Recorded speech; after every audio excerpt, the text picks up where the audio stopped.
Assalamu alaikum students. Can you hear me please? वालेकुम सलाम जी sir.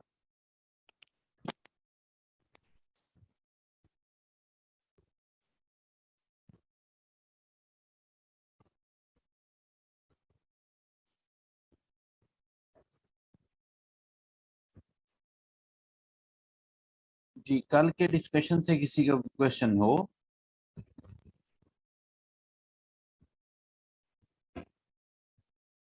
Anything you want to ask from yesterday's discussion?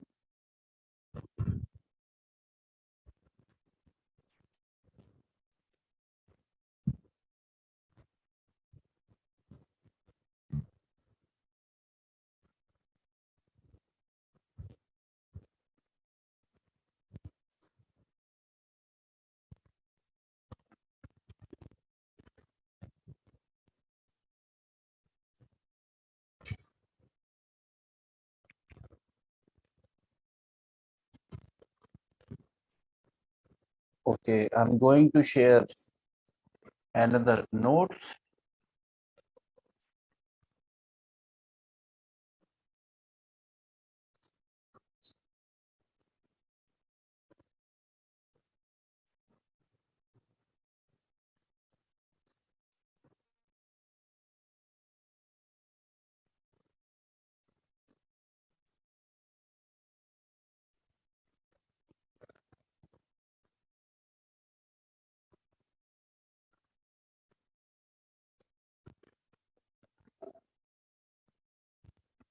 Wait for a minute, please.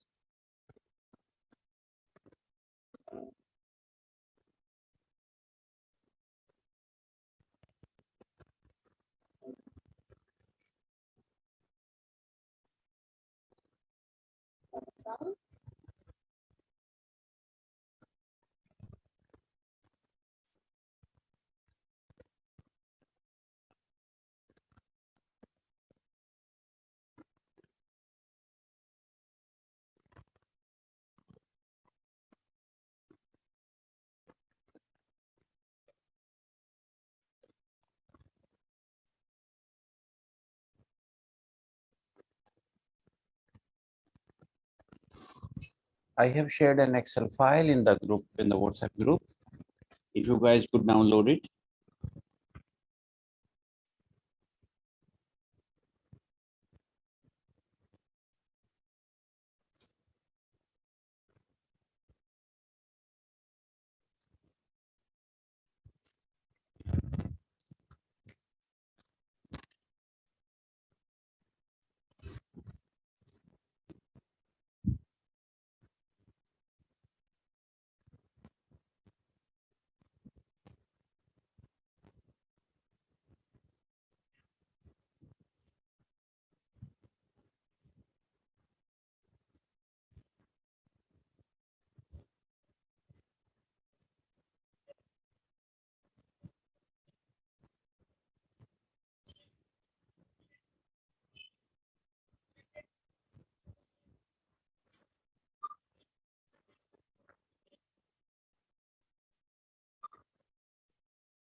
Ji, I believe download कर ली होगी file सबने।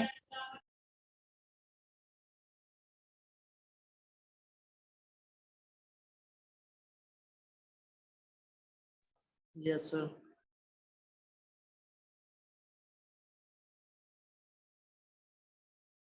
एक बार इसे रीड आउट कर लीजिए, फिर हम डिस्कस करते हैं। Just read out at once.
Students, ये कंपोनेंट्स ऑफ बिजनेस लेटर हैं।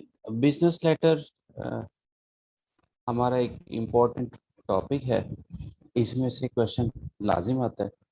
हमारे रिटर्न कम्युनिकेशन के कोई 15-16 के करीब फॉर्मेट होंगे, जिनमें से कुछ में से क्वेश्चन आता है और कुछ में से क्वेश्चन नहीं आता। लेकिन बिजनेस लेटर एक ऐसा टॉपिक है जिसमें से क्वेश्चन लाजिम आता है। So it's been very much important to understand how to write a business letter। और मैंने कल भी बताया था कि टॉपिक हमें मालूम नहीं होगा कि किस टॉपिक में से आपको जो है वो लेटर आएगा या वो रिटर्न कम्युनिकेशन के बारे में कोई चीज़ पूछेगा। अनसीन और अननोन टॉपिक पे होगा, इसलिए फिर हमें इसका लिखने का तरीकाकार समझना जरूरी था। आवाज क्लियर है आप लोगों को?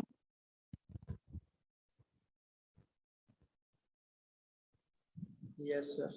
ओके। तो अगर आप स्क्रीन पे देख सकें, ये जो मैंने फाइल शेयर की है उसमें देख सकें, तो ये टॉपिक है हमारा components of a business letter का। एक बिजनेस लेटर के जो है वो कंपोनेंट्स क्या होंगे। सबसे पहले जो कंपोनेंट है इसका वो है लेटर हेड स्टेशनरी। जो भी बिजनेस लेटर प्रैक्टिकली लिखा जाता है वो लेटर हेड पे लिखा जाता है। लेटर हेड जो है वो मेरा ख्याल है कि आप लोग समझते होंगे लेटर हेड क्या होता है। कोई ऐसा शख्स जिसे आइडिया ना हो?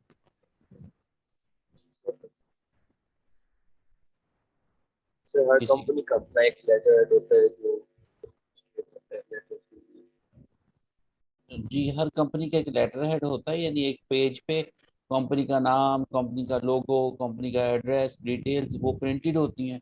तो उसी पे हमेशा लेटर लिखा जाता है, उसे हम लेटर हेड कहते हैं। सो हर लेटर में, हर बिजनेस लेटर जो है वो कंपनी के लेटर हेड पे लिखा जाता है। ये तो इसका पहला कंपोनेंट है। दूसरा कंपोनेंट है लेटर रेफरेंस। देखिए, किसी भी बिजनेस में, किसी भी कारोबारी इदारे में, किसी भी ऑर्गेनाइजेशन में डेली बेसिस पे नंबर ऑफ लेटर्स होते हैं जो एक्सचेंज होते हैं। जैसे आप कहिए कि मुख्तलिफ बैंक से लेटर आते हैं इदारों को, गवर्नमेंट के मुख्तलिफ इदारों से बिजनेसेस को लेटर रिसीव होते हैं, इंश्योरेंस कंपनी से लेटर रिसीव होते हैं। तो कंपनीज के पास हंड्रेड्स ऑफ लेटर्स होते हैं, हंड्रेड्स ऑफ लेटर्स होते हैं।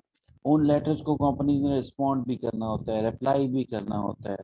रिप्लाई में उन लेटर का आपको बताना भी होता है कि हम ये लेटर, ये जवाब आपको जो लिख रहे हैं किस लेटर के जवाब में लिख रहे हैं।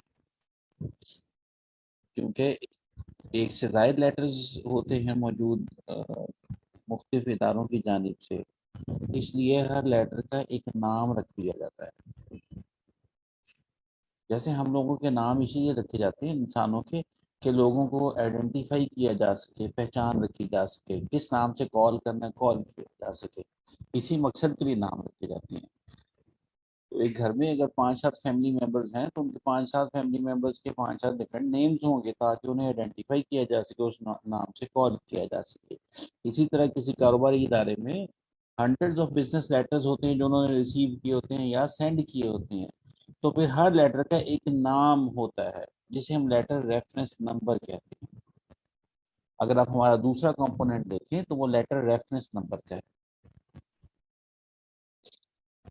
सेंडर्स रेफरेंस नंबर या रिसीवर्स रेफरेंस नंबर, यानी लेटर का जो है वो नाम होगा, उसे लेटर रेफरेंस नंबर कहते हैं।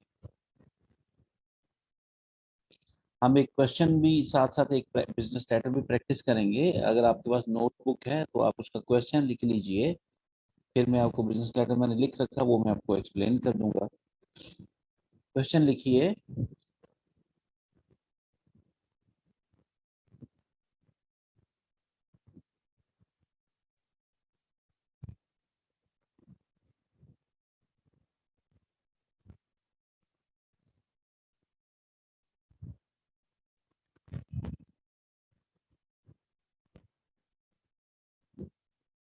your company your company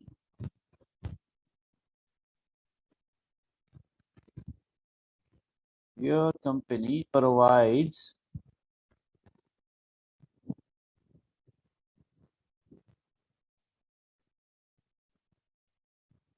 your company provides staff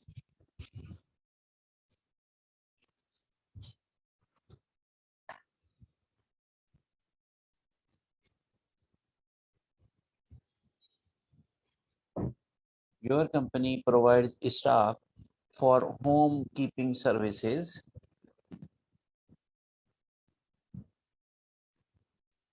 Your company provides staff for home keeping services.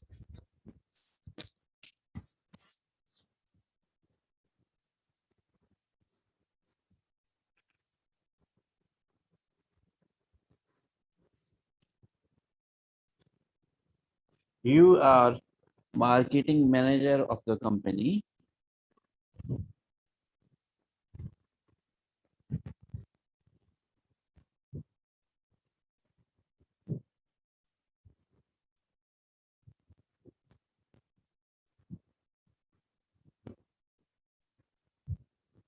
You are marketing manager of a company. You are marketing manager of the company. Full stop.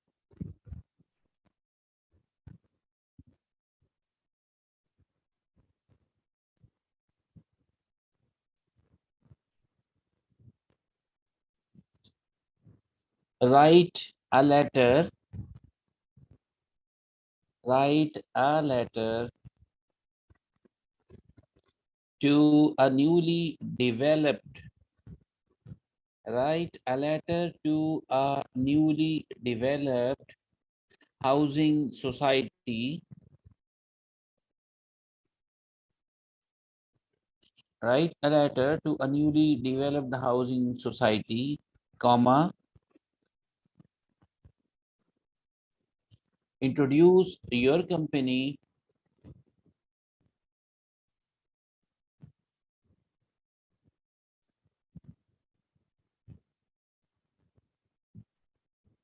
and request to conduct an introductory seminar.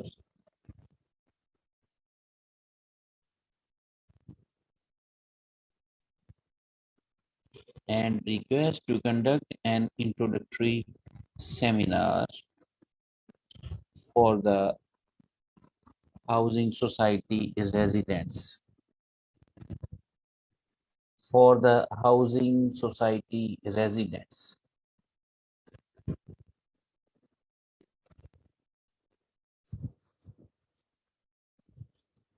Should I repeat the question?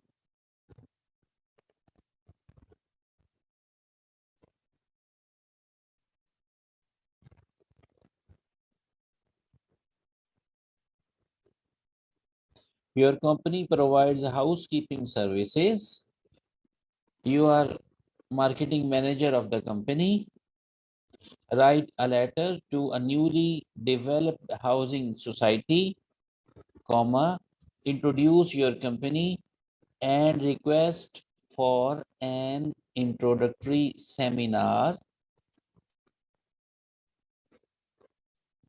for the residents of the society.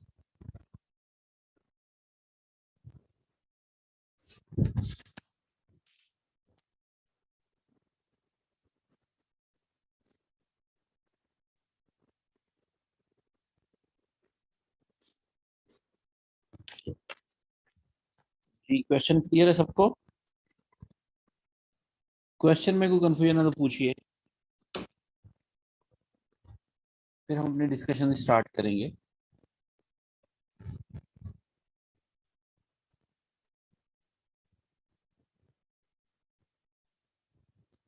So I believe question is clear to everyone. तो paper में इस तरह के question, इस तरह के letter लिखने आते हैं. अब ये लेटर आपने, आप जितने मर्जी लेटर को रट्टा लगा लें तो आपको कहीं इस तरह के लेटर किसी बुक में नहीं मिलेंगे इस तरह के सब्जेक्ट्स पे. तो इसलिए फिर हमें लेटर लिखना हम सीखेंगे। तो लेटर्स का जो सबसे पहला कंपोनेंट हमने कहा लेटर हेड स्टेशनरी है। ये लेटर जब बिजनेस में लिखा जाएगा तो कंपनी के लेटर हेड पे लिखा जाएगा। हम चूंकि बिजनेस में नहीं लिख रहे होंगे, हम तो पेपर में लिख रहे होंगे, हमारे पास जो है कंपनी का लेटर हेड नहीं होगा। फिर सेकंड जो है इसका पॉइंट था, सेकंड कंपोनेंट है लेटर रेफरेंस। अगर आप देखें हमारे कंपोनेंट्स में लेटर रेफरेंस हमने बता दिया कि लेटर का नाम होता है। और जो लेटर हमने लिख रखा उसमें आप देखिए कि राइट साइड पे सबसे ऊपर टॉप पे लिखा हुआ है C210।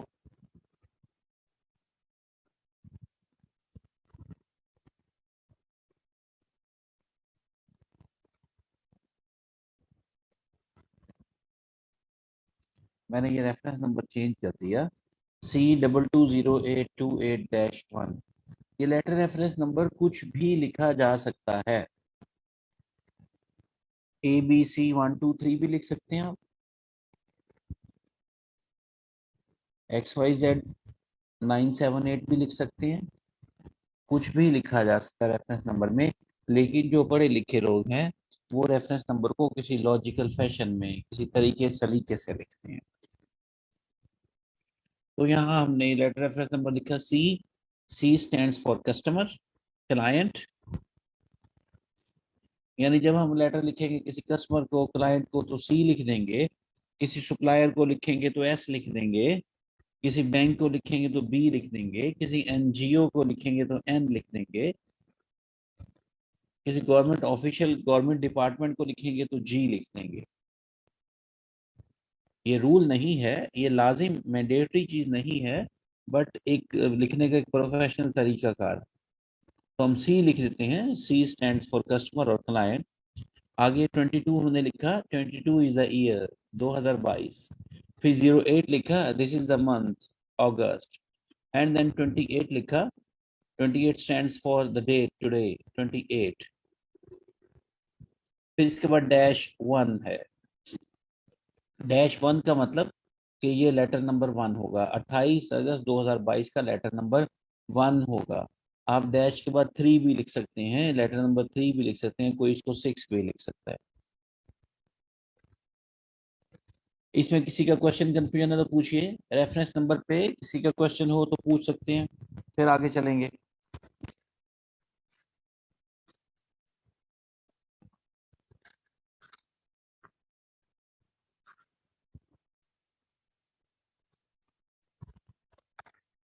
सर वैसे तो रेफरेंस नंबर अपनी मर्जी से कुछ भी लिख सकते हैं ना यहाँ जी, कुछ भी लिख सकते हैं, मैंने बताया आप ABC1 भी लिख सकते हैं, ABC12 भी लिख सकते हैं, XYZ भी लिख सकते हैं, GHI भी लिख सकते हैं, GHI 135 भी लिख सकते हैं। कुछ भी लिखा जा सकता है। लेकिन जो एक प्रोफेशनल इंसान होता है जिसने को प्रोफेशनल एजुकेशन हासिल कर रखी हो, तो वो उसको एक लॉजिकल फैशन में लिखेगा। वो लॉजिकल फैशन यही है कि हम कस्टमर के लिए C यूज कर लें, सप्लायर के लिए S यूज कर लें, बैंक के लिए B यूज कर लें, किसी गवर्नमेंट इंस्टीट्यूशन के लिए G इस्तेमाल कर लें, NGO के लिए N इस्तेमाल कर लें, ताकि एग्जामिनर को ये पता रहे कि ये स्टूडेंट जो है ये इसने पढ़ लिख रखा है, इसको समझ है, अंडरस्टैंडिंग है कि रेफरेंस नंबर होता क्या है। फिर उसके बाद ईयर, मंथ और डेट लिख देते हैं। फिर उसके बाद कोई सा नंबर, फर्जी नंबर 1 2 3 5 7 कुछ भी लिख सकते हैं। किसी का कोई क्वेश्चन हो इस रिगार्ड में?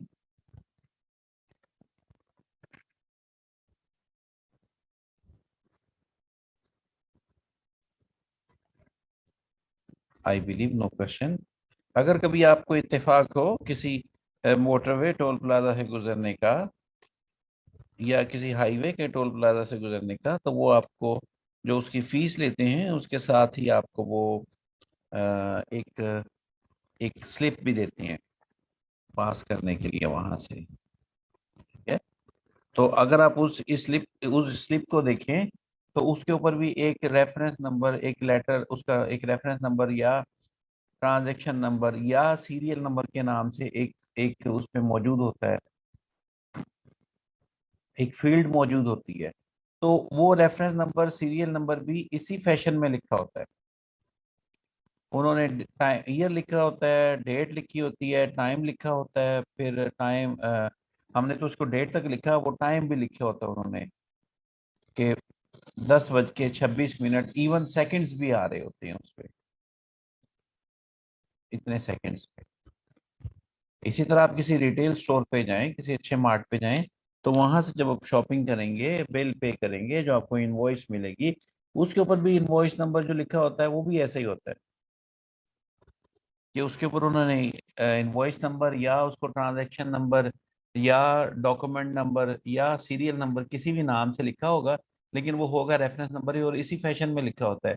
ईयर, डेट, टाइम, ईयर लिखा होगा, मंथ लिखा होगा, डेट लिखी होगी, उसके बाद आवर्स लिखे होते हैं, फिर मिनट्स लिखे होते हैं, फिर सेकंड्स भी लिखे होते हैं।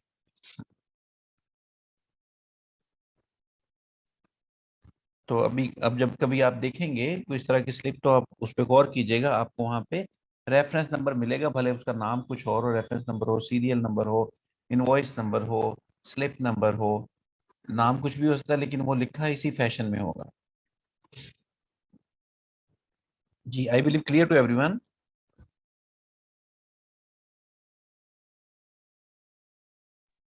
यस। सो अब ये रेफरेंस नंबर हमें क्लियर हो गया। याद रखिए, इसे राइट साइड पे लिखेंगे, टॉप पे और राइट साइड पे लिखेंगे, ये राइट अलाइन होगा। फिर हमारा जो तीसरा कंपोनेंट है लेटर का, अगर आप कंपोनेंट की लिस्ट में देखें, रिसीवर्स नेम एंड एड्रेस, या रिसीवर की डिटेल, जो लेटर का रिसीवर होगा उसकी डिटेल हमें मेंशन करना होती है यहाँ पे। सबसे पहले रिसीवर का नाम लिखना होता है। अगर हमें इसके नाम के बारे में हम जानते हैं कि उसका नाम क्या है, तो फिर सबसे पहले रिसीवर का नाम लिखेंगे।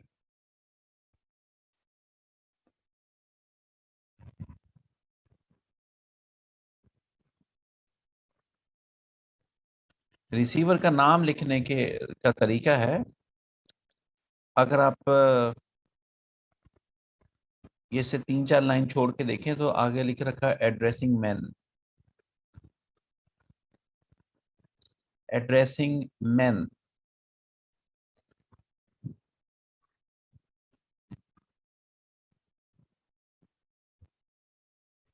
कि अगर आपका रिसीवर कोई मर्द हो तो उसको उसका नाम कैसे लिखना है, इसका भी तरीका है।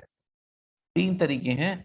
कॉमनवेल्थ कंट्रीज जो हैं, दौलत मुश्तरका के जो ममालिक हैं, उनमें नाम यूं लिखा जाता है, मिस्टर M.A. जिना, यानी जो नाम के पहले 2 लेटर्स हैं वो लिखे जाएंगे, 2 वर्ड्स हैं, उनके सिर्फ लेटर्स लिखे जाएंगे, मिस्टर M.A. जिना। अगर USA या कनाडा में लिखें तो इसी नाम को लिखेंगे, मिस्टर मोहम्मद A. जिना।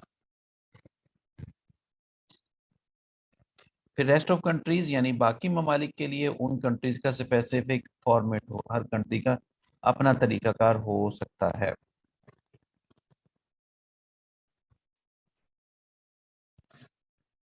तो ये आपके नॉलेज के लिए था। हम इसे कॉमनवेल्थ के तरीके से लिखेंगे, जैसा कि येलो हाईलाइट मैंने कर रखा, मिस्टर M.A. जिना।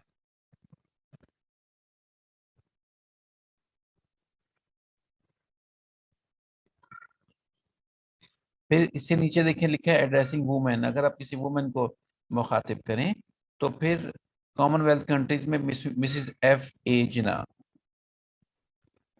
USA कनाडा में मिस्टर फातिमा ए जिना, मिसिस फातिमा ए जिना, और रेस्ट ऑफ कंट्रीज में उनके फॉर्मेट के मुताबिक। तो हम खवातीन के लिए भी जो कॉमनवेल्थ का हमारा एड्रेस करने का तरीकाकार है वही फॉलो करते हैं, यानी मिसिस F.A. जिना। फिर इसके बाद आप नीचे देखें, पिंक में मैंने कुछ 2-3 लाइन हाईलाइट कर रखी।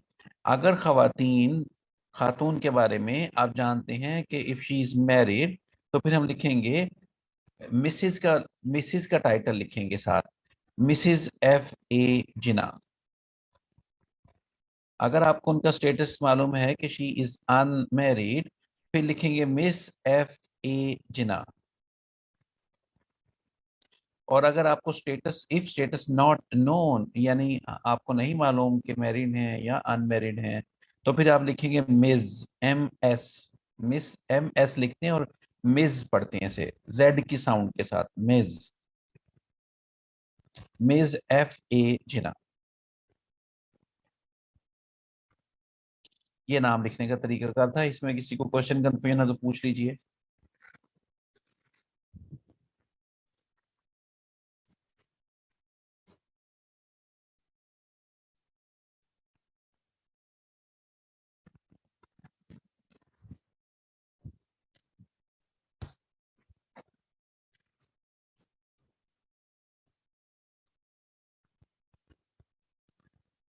आई believe it's clear to everyone.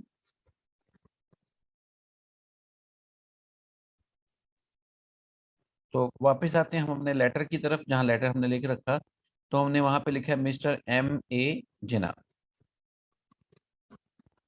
नाम लिखने का तरीका अगर हमने सीख लिया,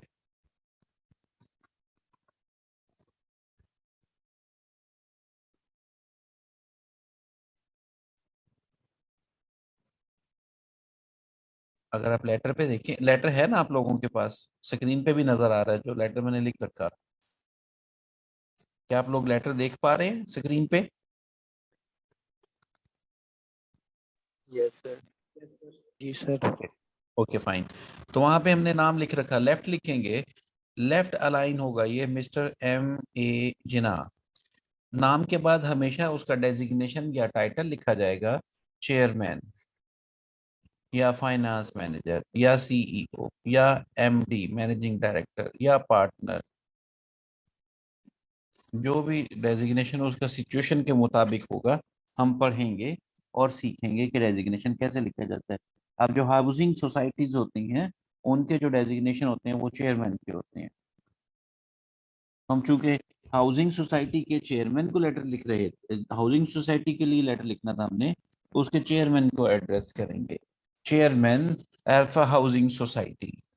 उसका नाम लिखेंगे, डेजिग्नेशन लिखेंगे, उसकी कंपनी का या उसके इदारे का नाम लिखेंगे, जैसे हमने यहाँ लिख दिया अल्फा हाउसिंग सोसाइटी।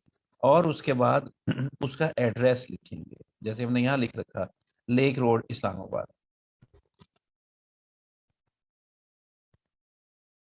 तो ये पूरा का पूरा पोर्शन जो है, ये रिसीवर्स डिटेल के नाम से हम इसे याद करते हैं कि रिसीवर्स डिटेल है। रिसीवर की इंफॉर्मेशन यहाँ पे हमने लिखनी होती है।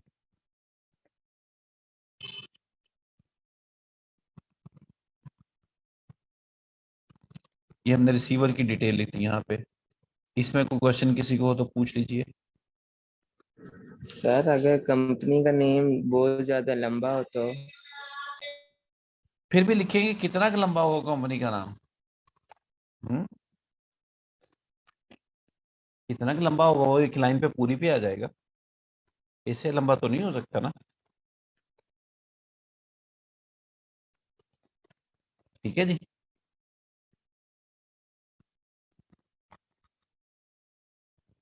कोई किसी को क्वेश्चन हो यहाँ तक तो पूछिए।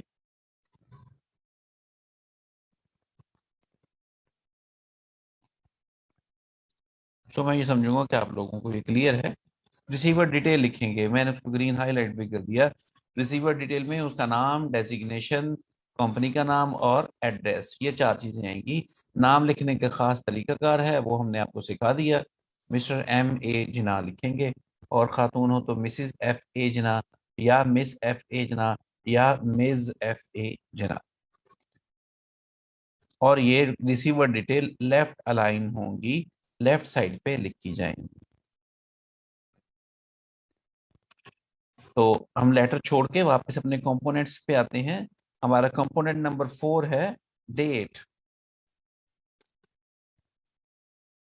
डेट के लिए लिख रखा हमने, नेवर यूज STNDTHRD, जैसे हम लिखते हैं ना 21st, 22nd, 23rd, 24th, 25th, 26th।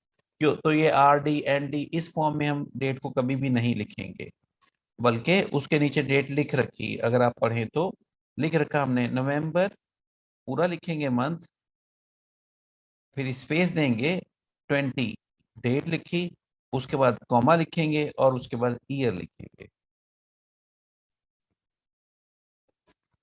जैसे हम आज की डेट लिखें तो दिस वुड बी अगस्त। हम अपने वापस लेटर पे लिखते हैं आज की डेट अगस्त 28, 20 22।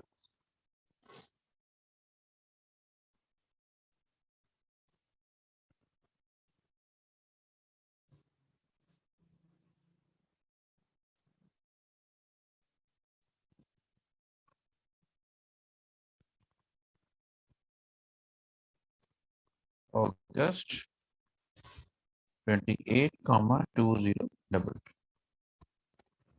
तो डेट हमेशा इस अंदाज में लिखी जाएगी और ये राइट अलाइन होगी।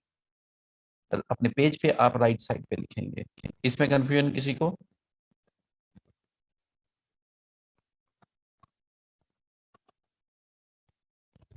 सो आई बिलीव क्लियर। तो वापस अपने कंपोनेंट्स पे आते हैं लेटर छोड़ के। हम 4 कंपोनेंट डिस्कस कर लिए। पहला कंपोनेंट लेटर हेड का, कि लेटर हमेशा लेटर हेड पे लिखा जाएगा। दूसरा लेटर रेफरेंस नंबर का, ये हमने पढ़ लिया कि लेटर का नाम होगा, इसका तरीकाकार क्या होगा वो हमने सीख लिया। फिर रिसीवर डिटेल, रिसीवर डिटेल में 4 चीजें होंगी: रिसीवर का नाम, रिसीवर का डेजिग्नेशन, रिसीवर की कंपनी का नाम और उसका एड्रेस। नाम लिखने के लिए एक मखसूस तरीकाकार है, हमने वो भी सीख लिया। फिर चौथे नंबर पे जो कंपोनेंट हमारा था डेट था, वो डेट के भी लिखना हमने सीख लिया कि डेट किस अंदाज में लिखना है। फिर पांचवा कंपोनेंट हमारा जो है वो सैल्यूटेशन है। सैल्यूटेशन मतलब मुखातिब करने का अंदाज। जैसे हम कहते हैं जनाब नदीम साहब, तो ये मुखातिब करने का अंदाज है, सैल्यूटेशन है। इसके लिए भी हमने यहाँ रूल्स लिख रखे। अगर तो फॉर्मल लेटर लिखेंगे, फॉर्मल लेटर्स टू कंपनी या किसी हाई ऑफिशियल्स को, तो फिर हम सैल्यूट करेंगे डियर सर या सर्स के साथ। अगर कोई एक बंदा है तो डियर सर। अगर आपको नहीं मालूम कि आप किस बंदे को लेटर लिख रहे हैं, कंपनी को लिख रहे हैं, तो फिर डियर सर्स का लफ्ज इस्तेमाल करेंगे, या डियर मैडम या डियर मैडम्स। सो सैल्यूटेशन के लिए 3 उसूल हैं। अगर पहला उसूल क्या है कि अगर आपका कोई ये फॉर्मल लेटर है, किसी आप गवर्नमेंट का किसी बड़े ऑफिशियल को लिख रहे हैं, तो डियर सर या डियर सर्स या डियर मैडम या डियर मैडम्स के नाम से मुखातिब करेंगे। तो हम समझते हैं हम डियर सर या डियर सर्स के नाम से मुखातिब करेंगे। फिर दूसरा है formal letters where you know name, जहां आप रिसीवर के नाम के बारे में जानते हैं, बट नॉट नॉन फेमिलियर। लेकिन उसके साथ आपकी कोई जान पहचान नहीं है, दोस्ती नहीं है, अच्छा कोई क्लोज रिलेशन नहीं है, या उसके साथ कोई फ्रीक्वेंट रिलेशन नहीं है, या फ्रीक्वेंट कम्युनिकेशन नहीं है, या अक्सर औकात की मुलाकात या अक्सर औकात की खता खताबत नहीं है, कभी कभार की खता खताबत है, फेमिलियर नहीं है वो, उससे बहुत जान पहचान नहीं है, तो उससे सल्यूट करेंगे डियर मिस्टर जिना के साथ। Dear mister Jinnah. फिर फॉर्मल लेटर्स वहाँ when you are familiar with the person, जहाँ आप उसको उसका नाम भी मालूम है और आप उसके साथ फेमिलियर भी हैं, यानी फेमिलियर मतलब आपकी उसके साथ अक्सर औकात खतोताबत या कम्युनिकेशन रहती है, तो फिर उसे सल्यूट करेंगे डियर जिना के साथ। यानी डियर सर पहली ऑप्शन, डियर मिस्टर जिना दूसरी ऑप्शन, डियर जिना तीसरी ऑप्शन। डियर सर जब यूज करेंगे जब किसी हाई ऑफिशियल को लिखेंगे। डियर मिस्टर जिना जब यूज करेंगे जब हमें उसके नाम का तो पता है लेकिन हमारी उसके साथ कोई बहुत जान पहचान नहीं, फेमिलियर नहीं है। और डियर जिना जब लिखेंगे जब हमें उसके नाम का भी पता है और हम उसके साथ बहुत फेमिलियर भी हैं। तो अब हम अपने लेटर पे वापस आए। तो हम किसी हाउसिंग सोसाइटी के चेयरमैन को लेटर लिख रहे हैं। तो जब लेटर पेपर में बैठ के भी लिखेंगे तो सोचेंगे कि क्या हम इससे फेमिलियर हैं, क्या हमारी अक्सर इसके साथ कम्युनिकेशन रहती है। नहीं, बल्कि हम तो इसको पहली दफा लेटर लिख रहे हैं कि हम इंट्रोड्यूस करवाना चाह रहे हैं कंपनी को आपको, तो फिर इसे सल्यूट करेंगे डियर मिस्टर जिना के साथ। अगर आप लेटर पे देखें तो वहां हमने इसको डियर मिस्टर जिना लिख रखा। किसी को सैल्यूटेशन के हवाले से कोई क्वेश्चन है तो पूछिए।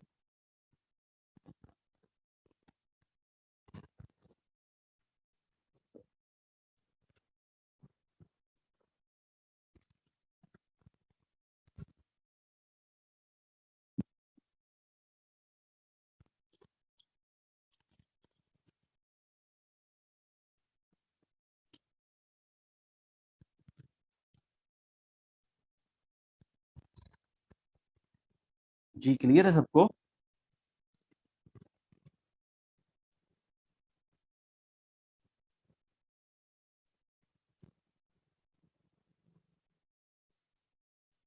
सो I believe it's clear to everyone. फिर अगर हम कंपोनेंट पे वापस आए तो हमारा सिक्स कंपोनेंट है सब्जेक्ट हेडिंग। जो लेटर का सब्जेक्ट है उसकी हेडिंग क्या होगी?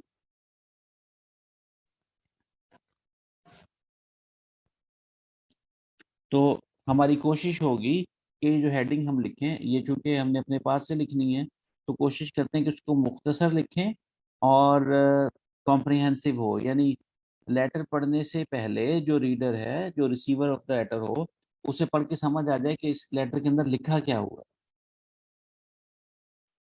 उसे समझ आ जाए कि लेटर के अंदर क्या होगा। तो हेडिंग के लिए 5 रूल हैं जो हमने यहाँ लिख रखे। सबसे पहले कि जो हेडिंग होगी वो बोल्ड होगी। बोल्ड आप समझते हैं कि थोड़ा मोटा करके लिखा जाता है। जैसे आप देखें तो मैंने जो हेडिंग लिखी है, डियर मिस्टर जनाब के बाद लेटर में उसको बोल्ड लिखा है। तो वर्ड एक्सेल में तो हम उसको बोल्ड की ऑप्शन से बोल्ड कर लेते हैं। पेपर में हमारे पास ऐसी कोई ऑप्शन नहीं होगी, तो हम इसको पॉइंटर से लिखेंगे। पॉइंटर मिलते हैं ना बाजार में, एक मार्कर होते हैं, वो बहुत मोटे होते हैं। It seems very awkward to use marker in this regard. तो हम जो है वो पॉइंटर से लिख देंगे, सेम कलर के पॉइंटर से। यानी अगर ब्लू पेपर पेन पेन से पेपर दे रहे हैं तो ब्लू पॉइंटर से आप लिख देंगे हेडिंग। सो पहले रूल हेडिंग का बोल्ड लिखेंगे, मैंने आपको बता दिया कैसे लिखना है। फिर ये हेडिंग जो है लेफ्ट अलाइन होगी। जैसे आप लेटर में देखें तो लेफ्ट अलाइन ही है। फिर इसको अंडरलाइन नहीं करेंगे। कल भी हमने बिजनेस इफेक्टिव राइटिंग के प्रिंसिपल्स पढ़े थे।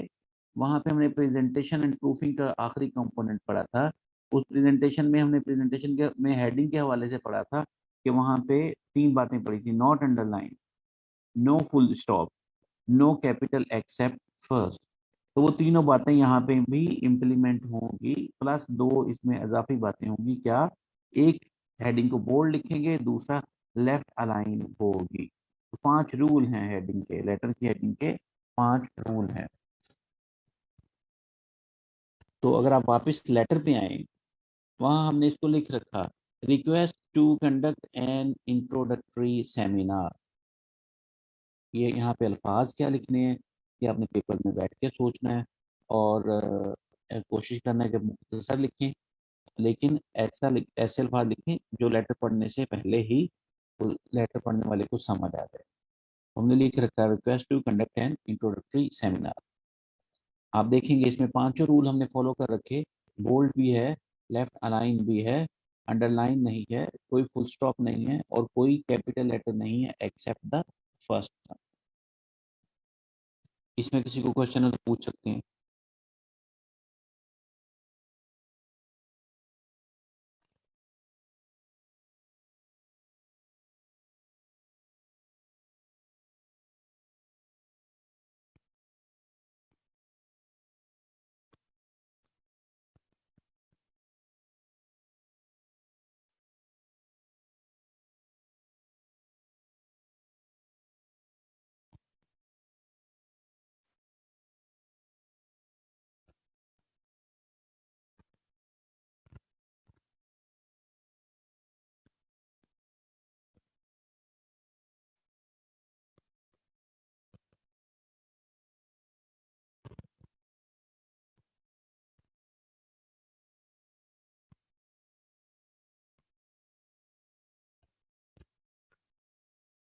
जी किसी को क्वेश्चन नहीं आई बिलीव।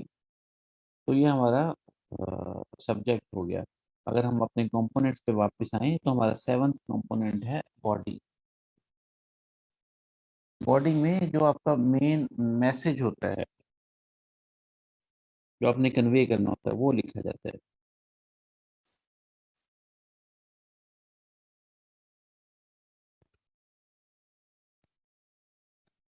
बॉडी में जो मेन मैसेज होता है, जो कन्वे करना होता है, वो लिखा जाता है। हाँ, हम चूंकि वो हमारी क्रिएटिविटी या हमारी जो राइटिंग, बिजनेस राइटिंग या लेटर राइटिंग या ऐसे राइटिंग जो है, इसकी बहुत प्रैक्टिस नहीं होती, भले हमने इंटर ग्रेजुएशन में पढ़ भी रखा हो।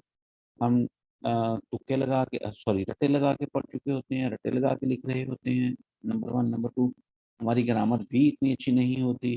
फिर इसलिए मैं स्टूडेंट्स को रिकमेंड करता हूँ कि ये जो बॉडी है इसमें कोशिश करते हैं कि 3-4 सेंटेंस से ज़्यादा ना लिखें, 4 सेंटेंस तक लिखें। छोटे सेंटेंस लिखें ताकि ग्रामेटिकल एरर के चांस कम हो।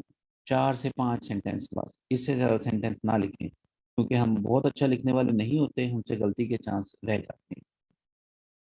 तो अगर आपने बिजनेस के कंपोनेंट्स, बिजनेस लेटर के कंपोनेंट्स को अच्छे से फॉलो कर लिया, समझ लिया, और बॉडी में 4 से 5 लाइनें लिख दी जो बिना किसी ग्रामेटिकल एरर के हों, और पूरे सब्जेक्ट मैटर को या उसका जो मकसद है उसको कवर करती हों, तो 10 नंबर के लेटर में से आपको आराम से 8-9 नंबर मिल जाएंगे। तो यहाँ पे भी हम 4-5 उन बातों को लिखेंगे। याद रखिए, इसको हमने मुख्तसर लिखना है, छोटे सेंटेंसेस में लिखना है, और जो हमारा क्वेश्चन जो डिमांड करता है वो पूरी यहाँ होनी चाहिए, नजर आनी चाहिए कि डिमांड पूरी हो गई, कोई चीज मिस नहीं है, क्वेश्चन मिस। तो यहाँ हमने इसको लिख रखा। अगर आप लेटर पे आए तो we beta services provide staff for house cleaning, gardeners, security guards and cooks. Question की रिक्वायरमेंट थी दो। एक, आपने अपनी कंपनी का इंट्रोडक्शन करवाना है कि आपकी कंपनी क्या है, क्या सर्विसेज प्रोवाइड करती है। और दूसरा, आपने उनसे रिक्वेस्ट करनी है कि हम आपकी हाउसिंग सोसाइटी में एक इंट्रोडक्टरी तारुफी सेमिनार कंडक्ट करना चाह रहे हैं। दो रिक्वायरमेंट थी, दो ऑब्जेक्टिव थे कम्युनिकेशन के। पहला ऑब्जेक्टिव हमने पहले सेंटेंस में पूरा कर दिया। We beta services provide staff for house cleaning, gardener, security guards and cooks. हम ये स्टाफ प्रोवाइड करें। We ensure honest, covid vaccinated and hard working staff is being provided. हम ये इंश्योर करते हैं कि हमारा स्टाफ जो है वो ऑनेस्ट हो, चोरी वोरी ना करते हो, कोविड वैक्सीनेशन उनकी हुई हो, और हार्ड वर्किंग हो। We also ensure training of our staff in their respective field. हमारे जो स्टाफ हैं हम उनके मुतालिका फील्ड में ट्रेनिंग भी करवाते हैं। जैसे कुक को कुक की ट्रेनिंग, गार्ड सिक्योरिटी गार्ड को सिक्योरिटी गार्ड की ट्रेनिंग, गार्डनर को गार्डनर की ट्रेनिंग, क्लीनिंग वाले को क्लीनिंग की ट्रेनिंग।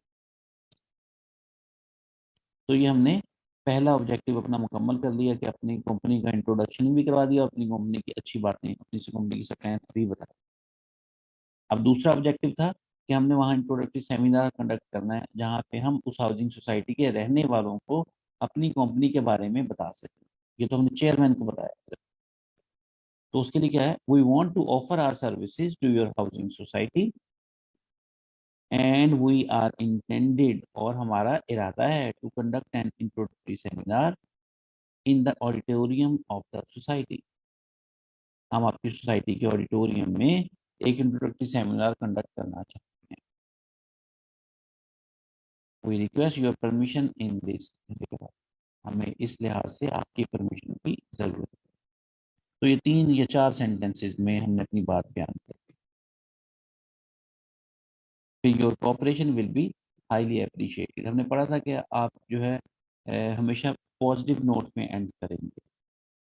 ये लेटर जो है ये परसुएसिव बिजनेस राइटिंग है। कल हमने पढ़ी थी परसुएसिव बिजनेस राइटिंग, यानी जिसमें आपने किसी को कायल करना हो, आमादा करना हो। तो यहाँ हम उसको कायल करने की कोशिश कर रहे हैं, आमादा करने की कोशिश कर रहे हैं, रिक्वेस्ट कर रहे हैं कि हमें इंट्रोडक्टरी सेमिनार कंडक्ट करने की इजाज़त दी जाए। प्रोसेसिव राइटिंग में हमने पढ़ा था कि आपने उसको एंड पॉजिटिवली करना है, किसी पॉजिटिव नोट में एंड करना है। तो वो लिखती है हमने, your cooperation will be highly appreciated. ये हमारा इसका बॉडी होगा। इसमें किसी को क्वेश्चन कन्फ्यूजन है तो पूछिए।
जी, एनी क्वेश्चन?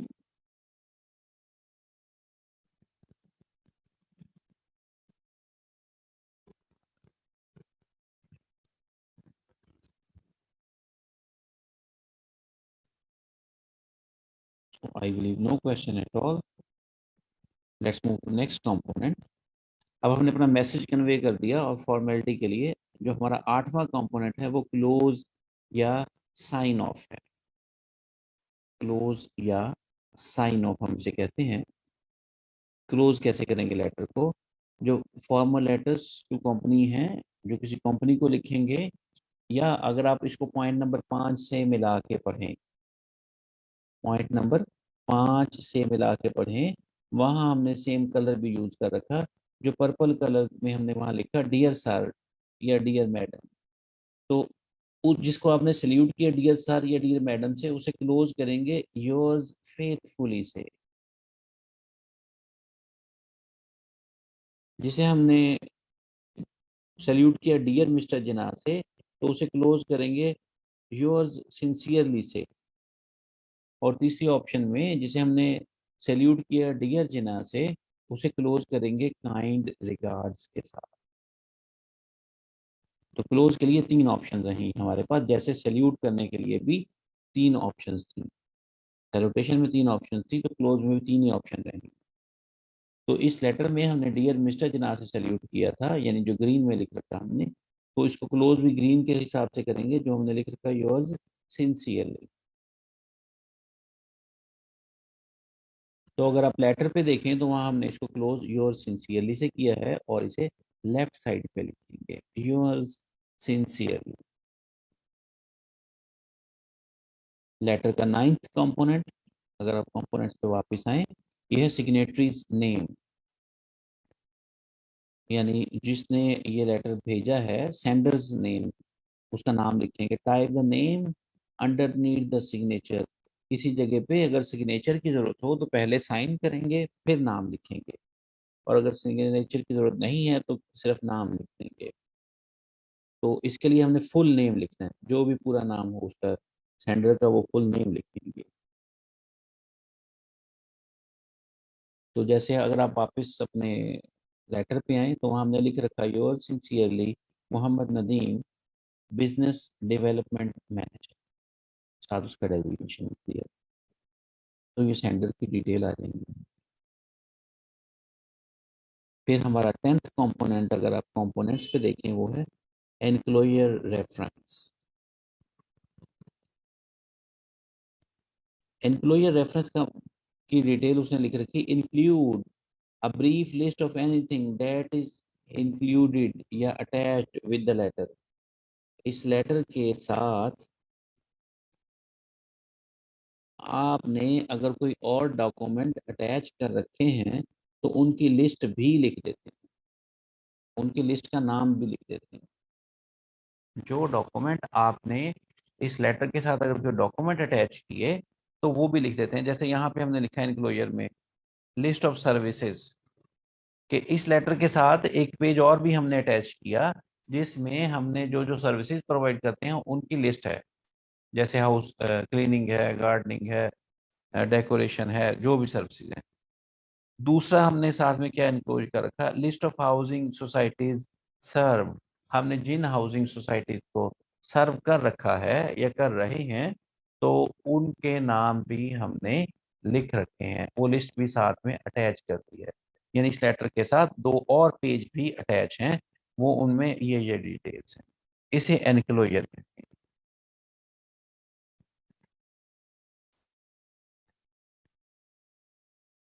पेपर में हमने कोशिश करनी है कि एनक्लोजर में 1 या 2 आइटम्स लाजिम कोई ना कोई लिखें, लेटर से रेलेवेंट लिख दें कोई ना कोई 1 या 2 चीज़ें, कि हमने ये साथ अटैच कर रखा है एनक्लोजर में।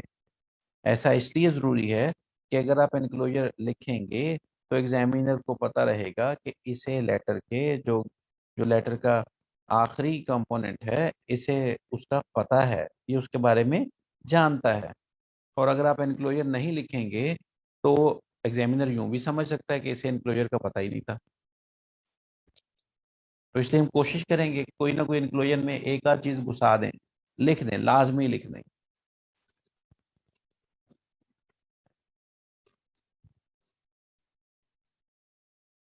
तो ये इसके हमने सारे कंपोनेंट डिस्कस कर लिए, उनके रूल्स डिस्कस कर लिए। अगर आप ये रूल फॉलो करेंगे जो मैंने गाइड किया जिस लिहाज से, वो इंस्ट्रक्शंस फॉलो करेंगे, देर इज नो क्वेश्चन कि आप इसमें से 8 से 10 नंबर ना ले सकें। 8 से 10 नंबर का लेटर, लेटर 10 नंबर का भी आ जाता है, समटाइम्स लेटर 12 नंबर का भी आ जाता है। तो ऐसा हो नहीं सकता कि आप इन रूल्स को फॉलो ना करें और आपके 8 नंबर आ ना जाए। तो हम ये समझते हैं तो जो हम चैप्टर याद करते हैं, थ्योरी का पोर्शन याद करने वाला, वो याद करने वाला पोर्शन बहुत ज़्यादा होता है और उसमें से मार्क्स लेने बड़े मुश्किल होते हैं। फॉर मी ये जो राइटिंग है, बिजनेस राइटिंग, इसमें से मार्क्स लेना आसान है। सर थोड़ा सा इसमें आपको, जी बोलें। ये जो लास्ट में हमने इंक्लोजर लिखा है, लिस्ट ऑफ सर्विसेज और list of housing societies served, sir ये अलग पेज पे ही लिखना लाजिम होता है? ये ना पेपर में तो हमने नहीं लिस्ट लिखनी है, ठीक है।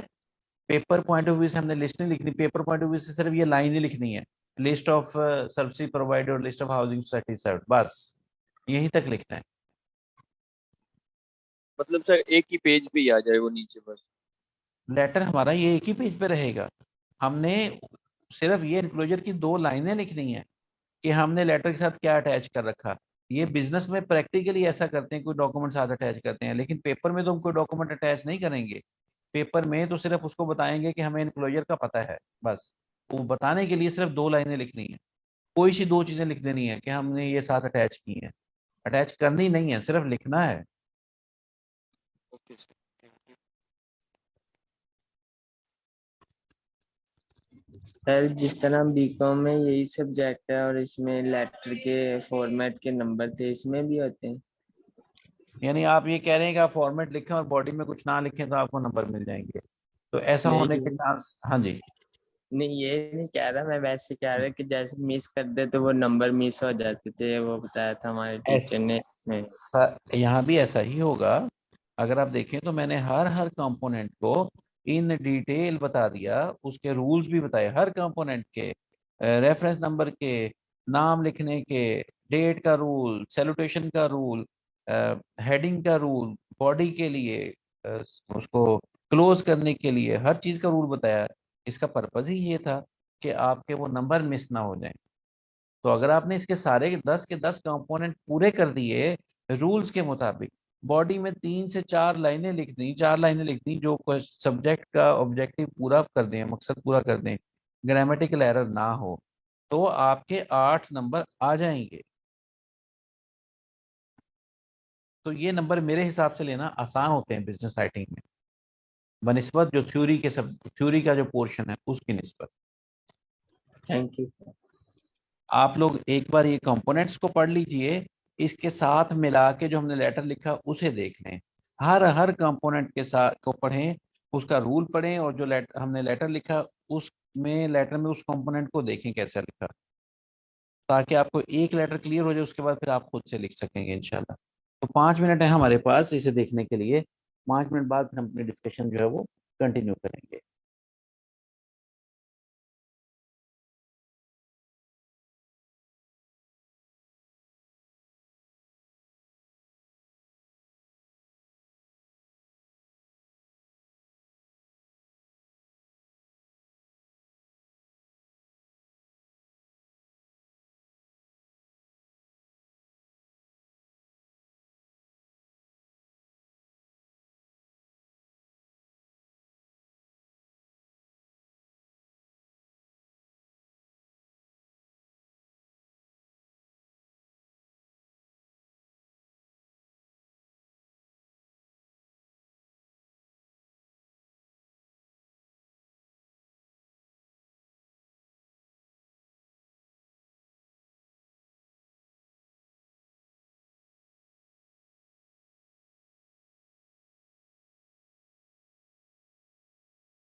जी students, any question?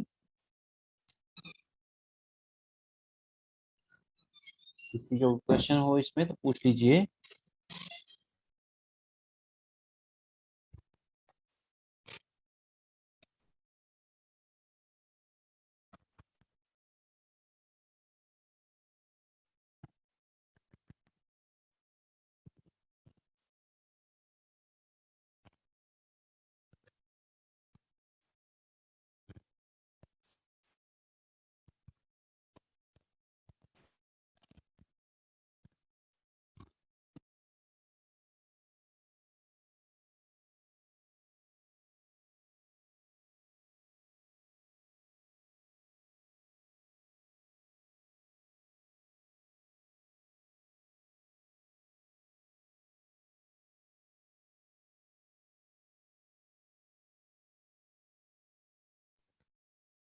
So I believe no question at all. Homework के लिए क्वेश्चन लिख लीजिए।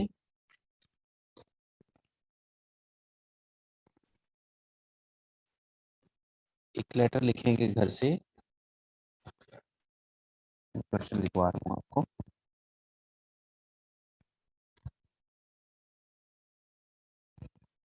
Annual day of your company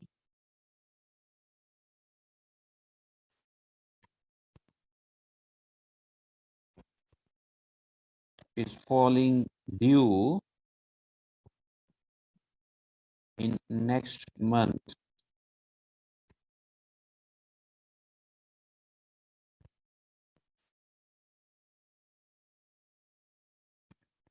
Annual day of your company is falling due in next month. Write a letter to one of your big customer.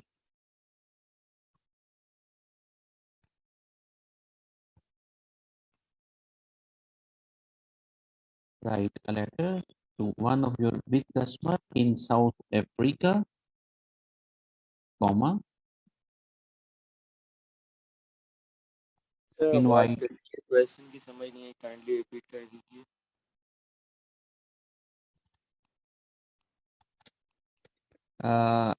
annual day of your company is falling due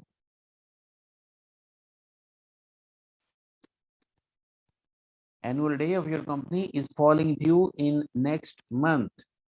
अगले महीने आपकी company का annual day है। Write a letter to one of your big customer in South Africa and invite him on annual day. मैंने question जो है वो group में भी लिख दिया, अगर आप नहीं लिख सके तो ग्रुप से कॉपी कर दीजिएगा। ये लेटर आपने घर से लिखना है और नेक्स्ट क्लास में फिर हम इसको इंशाल्लाह डिस्कस करेंगे। ये लेटर घर से आप लिखेंगे और नेक्स्ट क्लास में इसे डिस्कस किया जाएगा।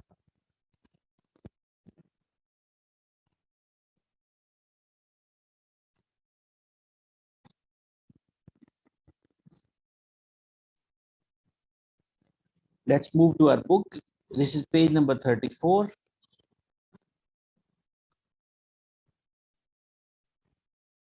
Page number 34, please.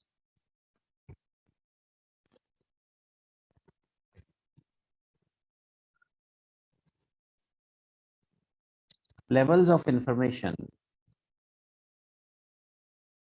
ये पेपर में 2 से 3 नंबर का क्वेश्चन पूछ सकता है।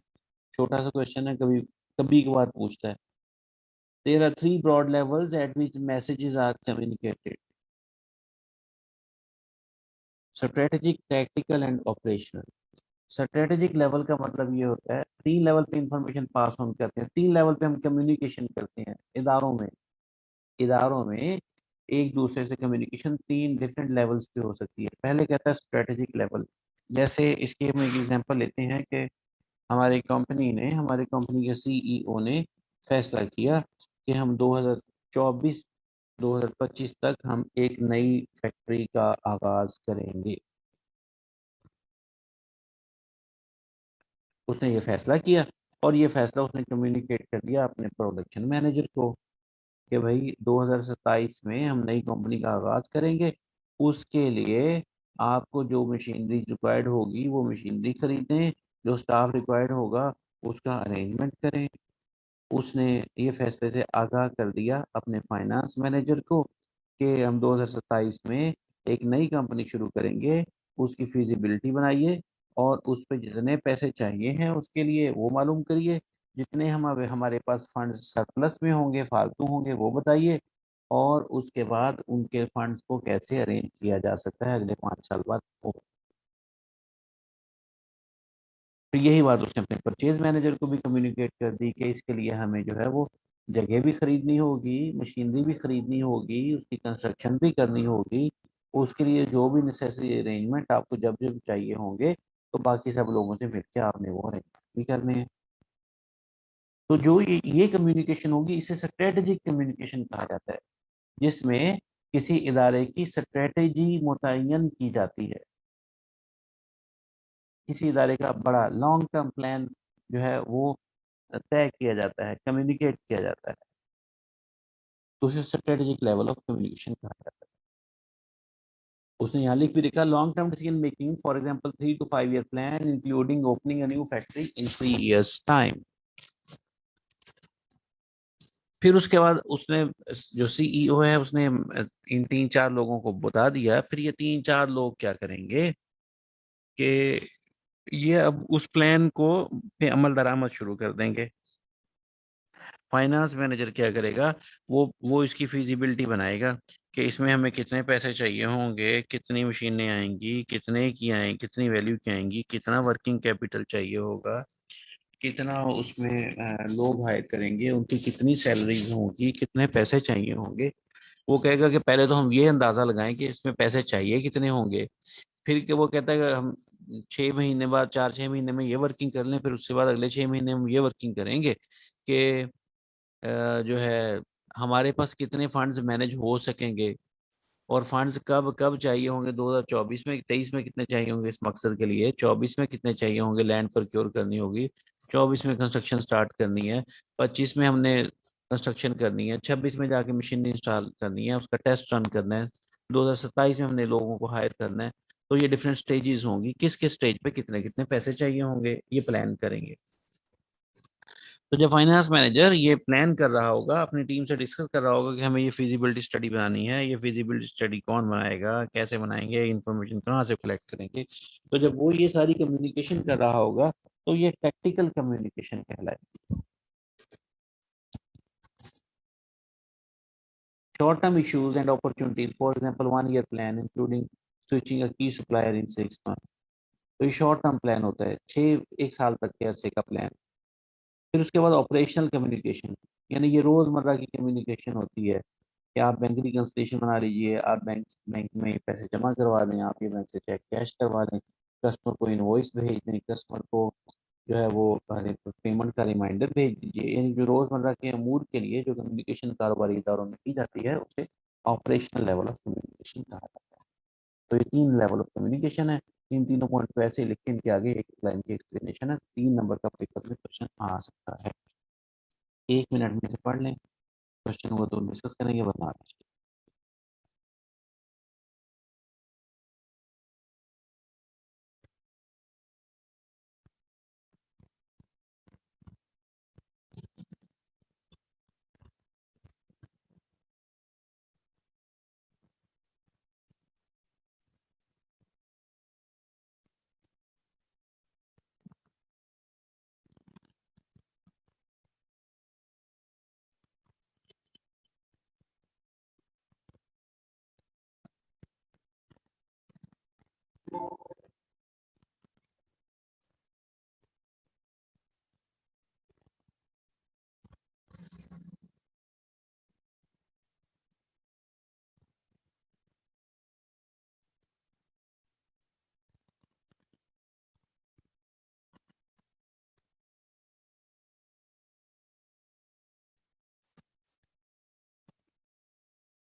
जी स्टूडेंट्स, एनी क्वेश्चन?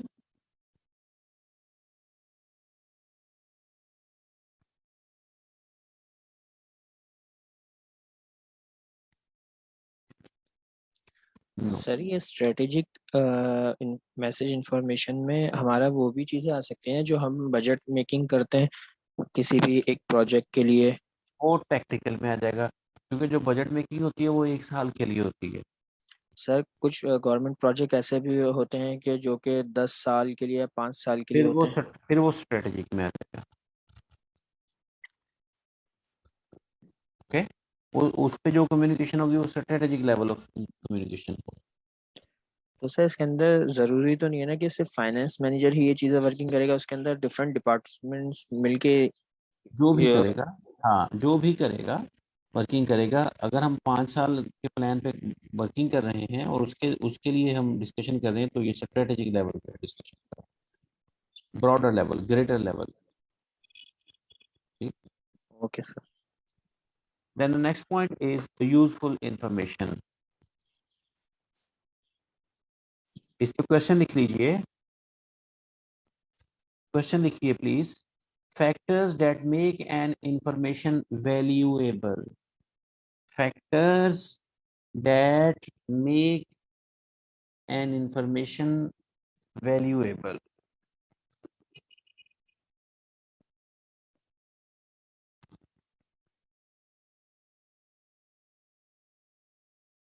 वो बातें, वो फैक्टर, वो चीजें जो किसी इंफॉर्मेशन को वैल्यूएबल बनाते हैं। देखिए ना, कोई इन्फॉर्मेशन हमारे लिए वैल्यू वाली होती है, कोई किसी की वैल्यू नहीं होती, किसी की कम होती है, किसी की वैल्यू ज्यादा होती है। तो किसी इन्फॉर्मेशन की वैल्यू जो कम हो या ज्यादा हो या नहीं हो, उसकी उसका इन्हसार 4 बातों पे है। कौन सी 4 बातें? ये यहाँ पे लिख रखी है। इट्स सोर्स, इट्स सोर्स यानी इसका जो है जरिया, ये इंफॉर्मेशन आई कहाँ से। आपको अगर लाइफ में आइडिया हो कि हमें कुछ लोग ऐसे हमारी लाइफ में होते हैं कि जिनकी बात पे हम आंखें बंद करके बिलीव कर लेते हैं, और कुछ लोग ऐसे होते हैं कि उनकी बात पे हम कोई इतनी जल्दी बिलीव नहीं करते, और कुछ लोग ऐसे होते हैं जिन्हें हम समझते हैं कि ये छोड़ू लोग हैं, छोड़ते हैं, तो इसने जो भी बात की है वो झूठ ही है, भले वो बात सच्ची हो, लेकिन हमें ऐसा ही लगता है कि ये बंदा झूठ बोलता है, छोड़ता है, तो ये बात झूठ ही होगी, भले बात सच हो। तो इसका मतलब ये हुआ कि जो सोर्स ऑफ इंफॉर्मेशन है वो मैटर करता है, वो उसकी वैल्यू बनाता है। अगर एक एक झूठ बोलने वाला बंदा जो है वो सच्ची बात भी करेगा जिसकी वैल्यू होनी चाहिए, लेकिन वो वैल्यू नहीं हो पाएगी, इसलिए उसका सोर्स जो है वो ट्रस्टवर्दी नहीं है। इसका मतलब किसी इंफॉर्मेशन की वैल्यू में उसका सोर्स जो है वो रोल प्ले करता है।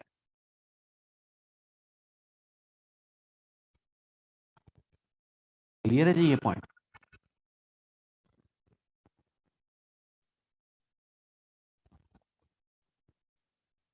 ओके, आई बिलीव क्लियर। फिर ईज ऑफ एसिमिलेशन, यानी किसी इंफॉर्मेशन को आप कितनी आसानी से डाइजेस्ट कर सकते हैं, हजम कर सकते हैं, रिटेन कर सकते हैं, समझ सकते हैं, प्रोसेस अपने जहन में कर सकते हैं, तो उतनी ही उसकी वैल्यू होगी। अगर आप किसी इंफॉर्मेशन को समझ ही नहीं सकते, फॉर एग्जांपल हम यहाँ पे कोई मिसाइल टेक्नोलॉजी के बारे में डिस्कशन स्टार्ट कर दें, तो आप लोगों को तो समझ नहीं आएगी, तो समझ नहीं आएगी तो उस इंफॉर्मेशन की वैल्यू नहीं होगी। मैं अपनी कंपनी को केस स्टडी डिस्कस करना शुरू कर दूं, तो उसकी आपको पूरे तरीके से समझ नहीं आ सकेगी, तो फिर वो इन्फॉर्मेशन आपके लिए वैल्यूएबल नहीं होगी। तो इंफॉर्मेशन जो है उसकी जो ईज ऑफ एसिमिलेशन होती है, कितनी आसानी से इंफॉर्मेशन आप डाइजेस्ट कर सकते हैं, वो भी उसकी वैल्यू बनाती है। एक्सेसिबिलिटी, किस इंफॉर्मेशन तक आपकी रसाई हो तो वो इंफॉर्मेशन आपके लिए वैल्यूएबल होगी, अगर रसाई नहीं होगी तो वो इंफॉर्मेशन आपके लिए कोई वैल्यू, कोई मानी नहीं है। फिर फोर्थ पॉइंट, रेलेवेंस। जो रेलेवेंट हो आपके ऑब्जेक्टिव से, आपके मकसद से इंफॉर्मेशन, तो फिर इंफॉर्मेशन वैल्यूएबल होगी, वरना नहीं होगी। फॉर एग्जांपल हम यहाँ जमा हुए हैं बिजनेस कम्युनिकेशन डिस्कस करने के लिए। आप लोगों को बिजनेस कम्युनिकेशन का पेपर पास करना है और मुझे आपको पेपर पास करने में हेल्प आउट करना है, गाइड करना है। तो हमारी जितनी कम्युनिकेशन रहेगी इस सेमेस्टर में, वो सारी कम्युनिकेशन का एक ही ऑब्जेक्टिव रहेगा, how to pass the business communication paper. तो इस पे मैं आपको जितनी इन्फॉर्मेशन प्रोवाइड करता हूँ वो सारी रेलेवेंट है, तो वैल्यूएबल है। मिसाल के तौर पे मैं बताता हूँ आपको कि ये क्वेश्चन इतने नंबर का आएगा, is it valuable to you? Yes, क्योंकि it will be helpful for you guys to achieve your objective. क्या ऑब्जेक्टिव? पेपर पास करने का ऑब्जेक्टिव। तो ये इस इंफॉर्मेशन की आपके लिए वैल्यू होगी। ध्यान से सुन रहे होंगे, नोट कर रहे होंगे। लेकिन अगर हम यहाँ पे डिस्कशन स्टार्ट करें कि आज मैच है पाकिस्तान इंडिया का, और शाहीन अफरीदी जो है वो तो आउट था ही, लेकिन वसीम जूनियर जो है वो उसके भी कमर में प्रॉब्लम हो गई, वो भी मैच से आउट हो। ये इन्फॉर्मेशन है तो ट्रू है, इसका सोर्स भी ठीक होगा आपके लिए, बात समझ भी आ रही है, ईज ऑफ सिमुलेशन भी है, एक्सेसिबिलिटी भी है, यानी पहले तीनों फैक्टर पूरे हो रहे हैं। लेकिन ये इंफॉर्मेशन आपके जो इस डिस्कशन का एजेंडा है, ऑब्जेक्टिव है, मकसद है, उससे रेलेवेंट नहीं है, उससे मुतल्लिक नहीं है, तो फिर आपके लिए यूजफुल नहीं है। पेपर में इसको यूज नहीं कर पाएंगे इस बात को। तो अगर पहले तीन फैक्टर पूरे होते भी हों, यानी उसका सोर्स भी ऑथेंटिकेटेड हो, आसानी से बात समझ भी आती हो, उस इंफॉर्मेशन तक रसाई भी हो, लेकिन अगर वो इंफॉर्मेशन आपके कम्युनिकेशन के ऑब्जेक्टिव से, मकसद से रेलेवेंट नहीं है, मुतल्लिक नहीं है, तो वो इंफॉर्मेशन जो है वो यूजफुल नहीं होगी, वैल्यूएबल नहीं होगी। तो ये चार कैरेक्टरिस्टिक्स हैं। पेपर में इस पे 3 नंबर के क्वेश्चन पूछ सकता है। हर पॉइंट के अगेंस्ट एक लाइन लिखेंगे। अपने पास मार्क कर लीजिए। एक बार इसको 1 मिनट के लिए देख लें, फिर आगे चलें।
जी स्टूडेंट्स, क्लियर है सबको? दूसरा पॉइंट दोबारा बता। ईज ऑफ एसिमिलेशन, यानी कोई इंफॉर्मेशन आपको कितनी आसानी से डाइजेस्ट होती है, हजम होती है, जहन में रिटेन होती है, जहन को समझ आती है कितनी आसानी से, आप अपनी मेमोरी में उसको समा सकते हैं, जहन नशीन कर सकते हैं। जैसे मैंने बताया कि अगर हम यहाँ पे मिसाइल टेक्नोलॉजी को डिस्कस करना शुरू कर देंगे, तो वो इंफॉर्मेशन ठीक भी हो सकती है, और लेकिन वो इंफॉर्मेशन आपको समझ नहीं आएगी। मैं बोलूँगा उसकी ट्रेजेक्ट्री इस तरह से स्टडी की जाती है तो आपको ट्रेजेक्ट्री का नहीं पता होगा, तो वो इंफॉर्मेशन डाइजेस्ट करना मुश्किल होगा। मैं उसको एक्सप्लेन करूँगा ट्रेजेक्ट्री क्या होती है, मिसाइल के पाथ को ट्रेजेक्ट्री कहा जाता है। तो आप, अब इस पे हम जितना डिस्कस करते जाएंगे, वो इंफॉर्मेशन उतना आपके लिए समझना मुश्किल होगा। तो जो इन्फॉर्मेशन समझनी आसान हो उसकी वैल्यू ज़्यादा होती है, जो इन्फॉर्मेशन समझनी मुश्किल हो उसकी वैल्यू कम होती है। आप टीवी पे देखें, समटाइम्स इकोनॉमी के बारे में एनालिस्ट जो है वो डिस्कस कर रहे होते हैं, तो आम बंदे को उसमें से शायद बहुत सारी बातें समझ नहीं आती, तो उनके लिए उस इंफॉर्मेशन की कोई वैल्यू नहीं है। जिससे वो इंफॉर्मेशन बातें समझ आ रही होती हैं, जो समझते हैं जीडीपी क्या होता है, एक्सचेंज रेट कैसे इम्पैक्ट होता है, इंपोर्ट्स और एक्सपोर्ट क्या होते हैं, और ट्रेड डेफिसिट क्या क्या होता है, तो वो लोग उस इंफॉर्मेशन को बहुत वैल्यूबल कंसिडर करते हैं, उसको ध्यान से तवज्जो से सुनते हैं। क्लियर है जी? Yes sir. मैं पहले भी बताया था, दोबारा बता रहा हूँ कि ये जो चैप्टर है इसमें छोटे छोटे कई टॉपिक हैं, कई क्वेश्चन। जैसे ये क्वेश्चन हमने पढ़ा 2-3 नंबर का, इससे पिछला क्वेश्चन 2-3 नंबर का, आगे भी इस तरह के बहुत सारे क्वेश्चन आएंगे। जरूरी है कि सब क्वेश्चन को डिस्टिंग्विश करके आपस में उनका फर्क समझ लिया जाए, और उन्हें साथ के साथ समझा जाए और याद किया जाए। वरना जब चैप्टर खत्म होगा, अगर आपने याद नहीं कर रखे होंगे, तो सारे सारे टॉपिक मिलते जुलते हैं, मिक्स हो रहे होंगे, क्वेश्चन कुछ और पूछा जा रहा होगा, आप आंसर कुछ और सोच रहे होंगे, बता रहे होंगे या लिख। नेक्स्ट क्वेश्चन लिखिए please, note down the question. Qualities of good information. Qualities of good information. अच्छी इंफॉर्मेशन में क्या क्वालिटीज हो सकती हैं? 5 नंबर का क्वेश्चन पूछा जाता है। हाँ, ये सारे पॉइंट लिखने होते हैं और उनके अगेंस्ट 1 लाइन एक्सप्लेनेशन रिक्वायर्ड होती है। यानी अच्छी इंफॉर्मेशन जो है, हम उसे कैसे ख्याल करते हैं, उसमें क्या खूबियां हों, क्या क्वालिटीज हों। सबसे पहले इंफॉर्मेशन एक्यूरेट होनी चाहिए। यकीनन जो इन्फॉर्मेशन एक्यूरेट हो वही काम की होती है, अच्छी होती है। हम इससे पहले भी पढ़ चुके चैप्टर 1 में, characteristics of effective communication. Effective communication हमने कहा था वो कम्युनिकेशन जिसमें कम्युनिकेशन करने का ऑब्जेक्टिव अचीव हो जाए, उसे इफेक्टिव कम्युनिकेशन कहते हैं। उसके 4 कैरेक्टरिस्टिक्स पढ़े थे, जिनमें से पहला कैरेक्टरिस्टिक था एक्यूरेसी का, कि इन्फॉर्मेशन एक्यूरेट होनी चाहिए। पढ़ा था हमने वहाँ पे कि एक्यूरेट इन्फॉर्मेशन का मतलब कि उसमें जो फैक्ट्स एंड फिगर्स हैं वो ठीक होने चाहिए, गलत नहीं होने चाहिए। तो जो इन्फॉर्मेशन एक्यूरेट होगी, जिसमें फैक्ट्स एंड फिगर्स ठीक बयान करदा होंगे, तो वो इन्फॉर्मेशन जो है वो गुड इन्फॉर्मेशन कंसीडर की जाएगी। फिर इंफॉर्मेशन को कंप्लीट होना चाहिए, फिर हम उसे गुड इंफॉर्मेशन कंसीडर करते हैं।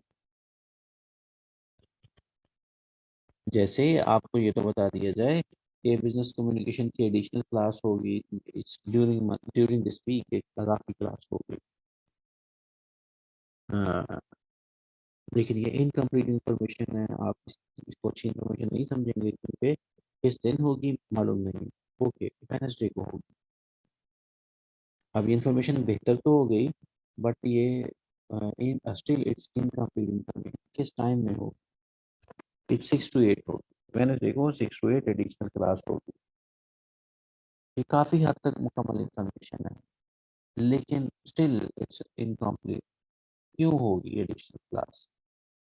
क्योंकि हमने लास्ट वीक में 2 क्लास मिस कर दी थी, इसलिए हमारी इजाफी क्लास वेडनेसडे को 6 से 8 होगी। Now it's a complete information and it would be considered as a good information. फिर कहते हैं कॉस्ट बेनिफिशियल होना चाहिए इंफॉर्मेशन को। कॉस्ट बेनिफिशियल, कोई भी इंफॉर्मेशन है उसके 2 पहलू होते हैं, एक बेनिफिट का और एक कॉस्ट। बेनिफिट का पहलू मतलब उस इंफॉर्मेशन से हम क्या फायदा उठाते हैं, और कॉस्ट, किसी भी इंफॉर्मेशन को हासिल करने के लिए कोई ना कोई उसकी कॉस्ट बियर करनी पड़ती है, उस पर खर्च आता है। जैसे मिसाल के तौर पे आप किसी इदारे में जॉब कर रहे हैं, जो लोग जॉब करते हैं उन्हें आइडिया होगा कि हम वीकली बेस पे या मंथली बेस पे या डेली बेस पे बैंक रिकन्सिलिएशन बनाते हैं, बैंक रिकन्सिलिएशन परफॉर्म करते हैं। वो बैंक रिकन्सिलिएशन जब परफॉर्म करते हैं, बेसिकली हम इंफॉर्मेशन ही प्रोवाइड कर रहे होते हैं कि हमारे बैंक अकाउंट और हमारा लेजर अकाउंट दोनों आपस में रिकनसाइल्ड हैं, टैली हैं, बराबर है। ये इंफॉर्मेशन प्रोवाइड कर रहे होते हैं। इस इंफॉर्मेशन की कॉस्ट भी है क्या, कि जिस बंदे ने बैंक रिकन्सिलिएशन परफॉर्म किया, उसने कुछ टाइम स्पेंड किया उस पर, 1 घंटा, 2 घंटे, 3 घंटे, तो उस टाइम की उसे सैलरी भी तो पे की जाएगी। तो वो 1, 2 या 3 घंटे जितने उसे स्पेंड किए, उस टाइम स्पेंड करने पे जितनी उसकी सैलरी का पोर्शन बनता है, वो इस इंफॉर्मेशन की कॉस्ट कहलाएगी। तो बेनिफिट क्या होगा इस इंफॉर्मेशन से? हमारे लेजर रिकंसाइल्ड है या हमारे लेजर रिकंसाइल्ड नहीं है। एक चेक ऐसा है जो हमने बैंक में जमा करवाया था लेकिन क्लियर नहीं हुआ, हम जाके उसको वर्कआउट करें क्यों नहीं हुआ, उसको इंश्योर करें ताकि हमारे अकाउंट में पैसे रिफ्लेक्ट कर जाएं। या बैंक ने जो चार्जेस हमें लगाए थे वो हम हमारे पास बुक्स में नहीं आ रहे थे, रिकंसिलिएशन के दौरान पॉइंट आउट हुए, हमने उनको वर्कआउट किया और पता चला कि बैंक से गलती हुई थी, हमने उस गलती को बैंक से ठीक करवाया। तो ये इस रिकंसिलिएशन की इंफॉर्मेशन के नतीजे में हमें बेनिफिट हुआ। तो इस रिकंसिलिएशन की इंफॉर्मेशन का बेनिफिट भी होना है और कॉस्ट भी होनी है।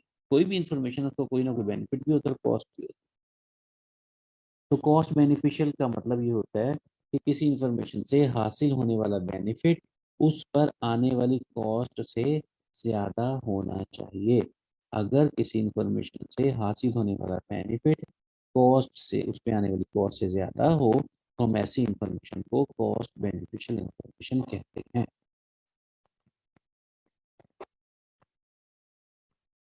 फिर नेक्स्ट कहता है user targeting. Consider the needs of the user. यानी जब हम बात कर रहे हैं, अपनी डिस्कशन कर रहे हैं बिजनेस कम्युनिकेशन के पेपर के हवाले से, तो देखिए मैंने आपको बिजनेस कम्युनिकेशन की गाइड करना है, इसलिए पेपर पास करने के लिए।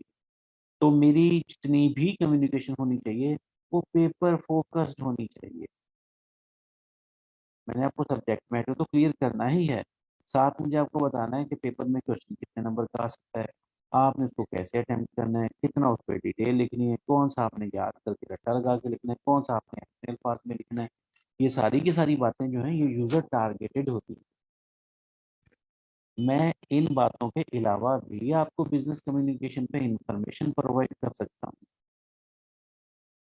वो रेलिवेंट भी हो सकती है कि बिजनेस कम्युनिकेशन पे है। अगर बिजनेस कम्युनिकेशन पे नहीं होगी तो वो रेलेवेंट नहीं होगी। मैथ के बारे में डिस्कस करेंगे तो वो रेलेवेंट नहीं है। लेकिन अगर बिजनेस कम्युनिकेशन के बारे में ही डिस्कस कर रहे हैं, वो है तो रेलेवेंट है। लेकिन अगर वो पेपर के लिए हमें सपोर्टिंग नहीं है तो वो यूजर टारगेटेड नहीं होगी, रेलेवेंट तो होगी बट यूजर टारगेटेड नहीं होगी।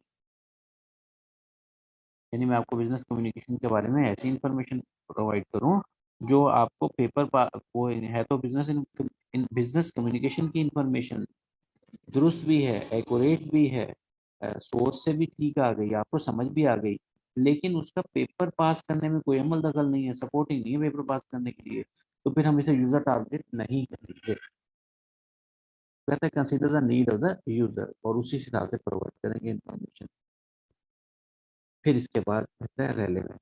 जो इन्फॉर्मेशन हम प्रोवाइड करें वो रेलेवेंट होनी चाहिए। हम इस पर डिस्कस कर चुके कि अगर हम बिजनेस कम्युनिकेशन की क्लास में बिजनेस कम्युनिकेशन ही डिस्कस करेंगे तो ये रेलेवेंट होगा।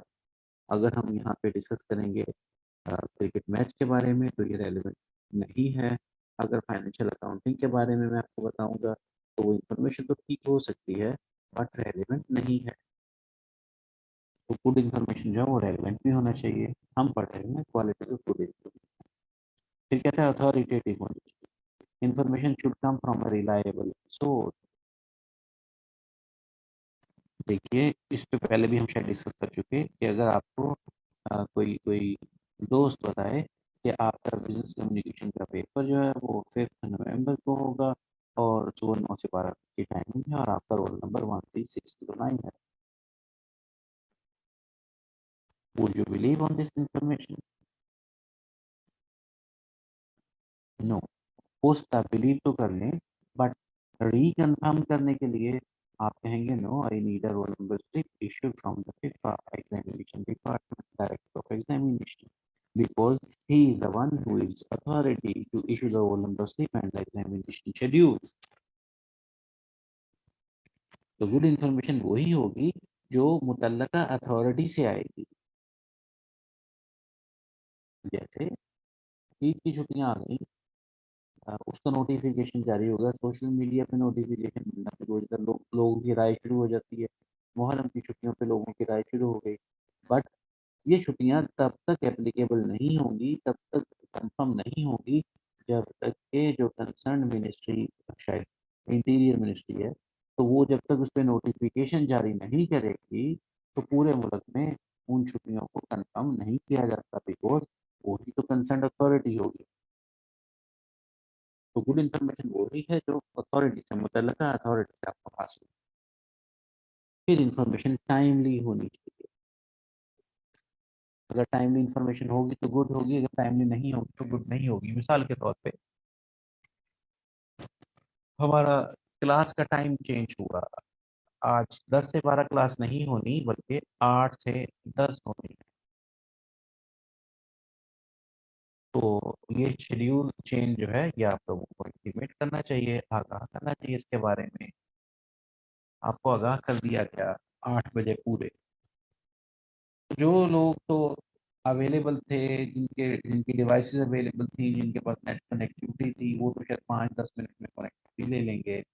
लेकिन जो लोग कहीं शहर से बाहर हों, जहाँ नेट कनेक्टिविटी ना हो, किसी काम में मसरूफ हों, किसी और असाइनमेंट में मसरूफ हों, वो शायद उसको ज्वाइन ना कर पाए। अब उन्हें इंफॉर्मेशन मिल तो गई, डिलीवर तो हो गई, लेकिन लेट इंफॉर्मेशन डिलीवर हुई, तो इस इंफॉर्मेशन का उन्हें कोई फ़ायदा नहीं है।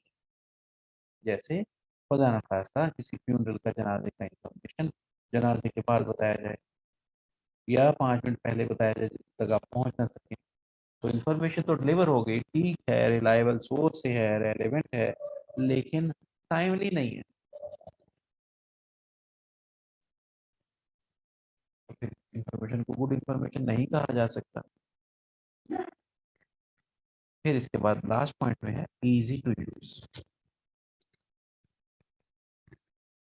Consider the presentation and length of the communication. ये हम पहले भी पढ़ चुके हैं। ईज ऑफ एसिमिलिएशन उससे मिलती जुलती बात है कि आप जिस इंफॉर्मेशन को इस्तेमाल कर सकें, समझ सकें, टेक्निकली समझ सकें, तो वो इंफॉर्मेशन हमारे लिए फ़ायदे की होती है, गुड इंफॉर्मेशन है। अगर आप उसको इस्तेमाल ही नहीं कर सकते फिर वो इंफॉर्मेशन आपके किसी काम की नहीं है। मिसाल के तौर पे मैं आपको बताऊं, जो ऑटोमेटिक गाड़ी होती है, ऑटोमेटिक गाड़ियाँ हैं, या मैं आपको बताऊं कि जो ऑटोमेटिक गाड़ियाँ हैं उनके फीचर्स क्या होते हैं। तो अगर आपको गाड़ी लेना ही नहीं है, इंफॉर्मेशन को यूज़ ही नहीं करना, या आपके लिए यूज़फुल ही नहीं है, तो फायदे की नहीं है। या आप उसे यूज़ किसी इंफॉर्मेशन को यूज़ कर ही नहीं सकते, कोई आपको इंफॉर्मेशन कोई किसी फाइल फॉर्मेट में ऐसे में प्रोवाइड कर दिया है जो आप खोल ही नहीं सकते। आप बस आपके मोबाइल पे, आपके कंप्यूटर पे वो सॉफ्टवेयर ही नहीं है उसे ओपन करने का, फिर आपके लिए वो इंफॉर्मेशन फायदे की नहीं है, या आप उसको समझ नहीं सकते खुद से। जब तक कि कोई आपको एक्सप्लेन ना करे तो फिर भी वो इंफॉर्मेशन आपके लिए फायदे की नहीं है। तो ये जो है क्वालिटीज ऑफ गुड इंफॉर्मेशन जो है,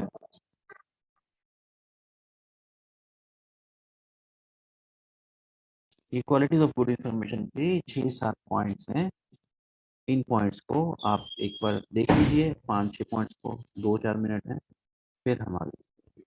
तो take your time.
Students, any question, confusion?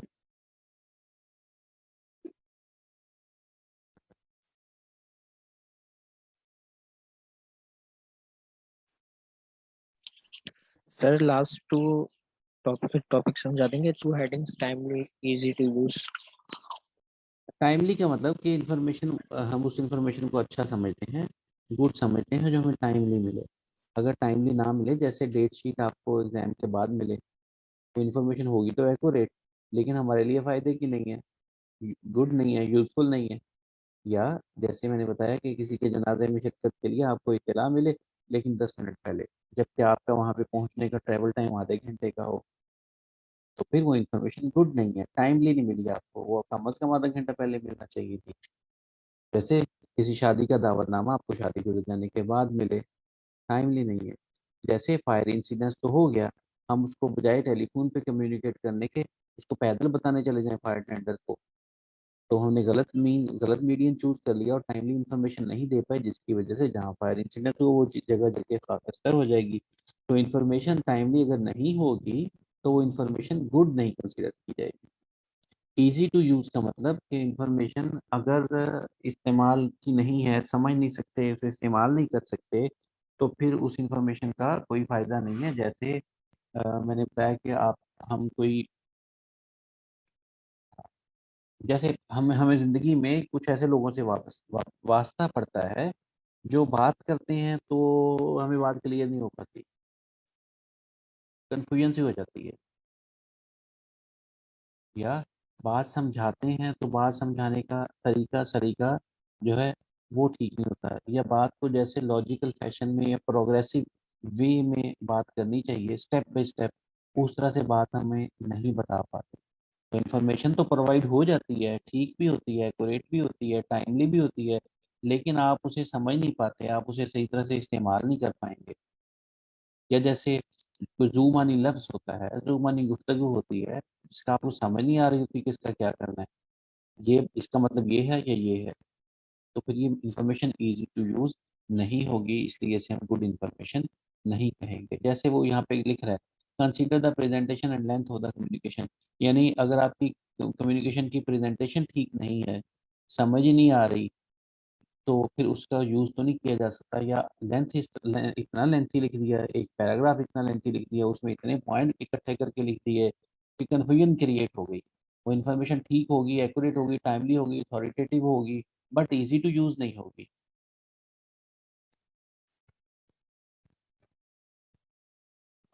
Clear जी? जी sir. That's all for today. See you by the next week, inshallah. Take care of yourself.